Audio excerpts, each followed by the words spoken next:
How to make glass so hard it can even scratch diamond, which is the hardest material. The next hardest is sapphire. This is what scientists discovered. Down to an atomic level, glass is a jumbled mess of atoms, which makes it easily prone to distortion and cracking, breaking. But now chemists have discovered how to arrange the atoms within the glass in such a way the resulting material can even rival the strength of diamonds. The team of material scientists from Yanshu University in China has discovered the critical proportion of crystallized and amorphous carbon needed to create a glass with remarkable properties that won't weaken under intense pressure. The mechanical properties of a material often come down to the way its building blocks link together. Diamond's notorious toughness is determined by the 4 bonds every single one of its carbon atoms makes with its neighbors. Though these bonds make for a solid bridge, they also don't leave any electrons spare to carry a current, effectively making diamond an insulator. Glassy solids don't have repeating patterns, at least on a general scale. Their overall structure is more or less what you get when a liquid's particles all drop in place once the temperature drops low enough.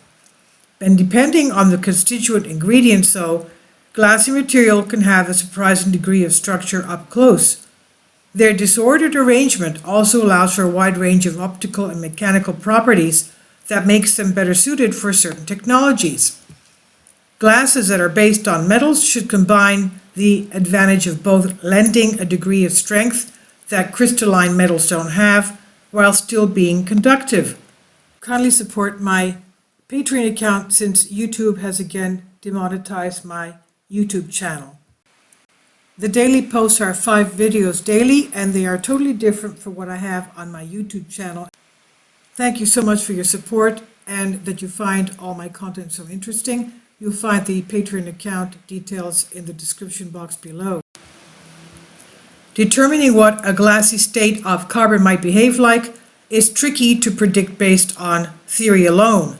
So the Yanshen researchers experimented squishing spheres of carbon atoms called buckyballs under intense pressure of around 25 gigapascals, that's just under 250,000 atmospheres, and then baking the mesh that at temperatures between 1000 and 1200 degrees Celsius, that's about 1800 to 2200 degrees Fahrenheit, and subjecting the products dubbed AM1, 2, and 3 to a litany of tests.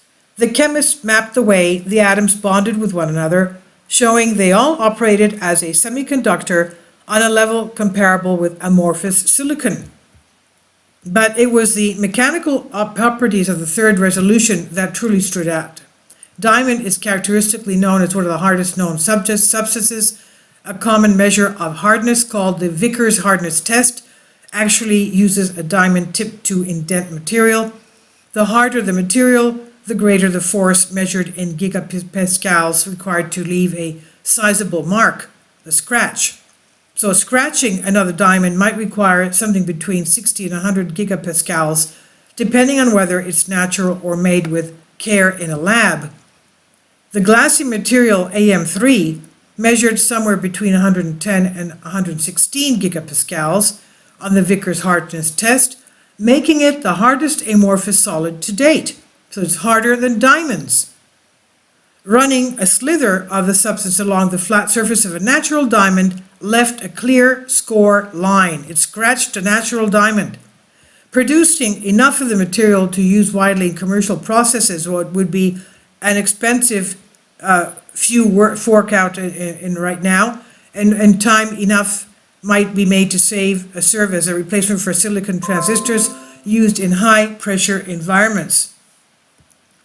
Given how experimental this glass development was, it's possible there are more to be found by squashing and cooking other carbon allotropes such as graphene at a range of pressures and temperatures. Material science is well into the carbon age of late, coming up with ingenious new ways to put mechanical and electrical properties of various arranged carbon atoms to work. So we'll see how AM3 is hard to say right now, but one day it might just become an electrical engineer's best friend. This was research published in National Science Review, and it's on Science Alert by Mike McCrae.